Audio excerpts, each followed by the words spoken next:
Okay. So on this topic, Paul, I did ask someone, another uranium company CEO recently, whether they thought the run this time would be bigger than the run last time. I mean, there are some factors present today that weren't present last time, but it sounds like you think it will be, it's going to be a strong run, but not kind of that same really violent spike that we got in the mid 2000s.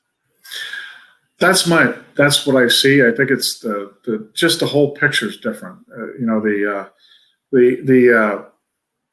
The last spike run up occurred as a result of we had the nuclear renaissance, so there was already a desire, expectation was going to be future demand, but that was still on the horizon, hadn't really hit the ground yet.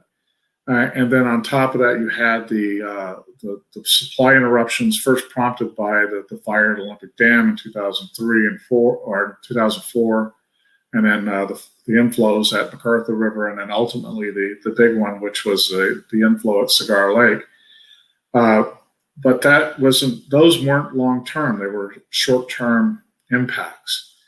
The difference today is that a lot of the production supply destruction isn't as a result of instantaneous production disruptions. It's really a factor. Like, for example, we have significant production in Australia going offline because of depletion. The same thing occurring in Africa, and even in Kazakhstan. If you go and read through the material they put out, they see that their current production levels are not sustainable in the long run, and as a result, there's an expectation that there's going to be supply is going to be running out. The difference between today and in the past is the other thing is that Kazakhstan hadn't been a factor, and it became a ramp up factor after the market really took off.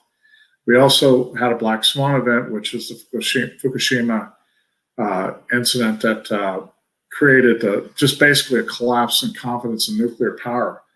But we can see even today in the headlines of the Wall Street Journal had an editorial today talking about the Texas situation, which I got to experience firsthand, where even though the Texas reactor fleet, which consists of 4 reactors, lost 1 reactor to a cold weather issue, they still had 75% of their capacity operating when the demand was needed.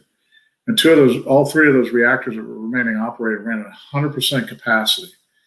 It showed the need for baseload energy, and the fact is that there's constraints on gas to be able to deploy. So it really bolsters the argument that nuclear is necessary going forward. And I'm hoping that that's something that's seen by the Biden administration, and we can get real good support at the federal level. And that's what I'll see. I see as building the narrative that not only narrative, but building the case that nuclear is here to stay, and it's going to be a continuous demand for our material. And that's why I see this as being sustainable. Okay. I was actually going to ask you that question, what you thought the impact of Texas could have on the whole nuclear debate. So I think you've kind of answered that already. I think I agree with you. There's going to be more eyes on nuclear because of it. Yep.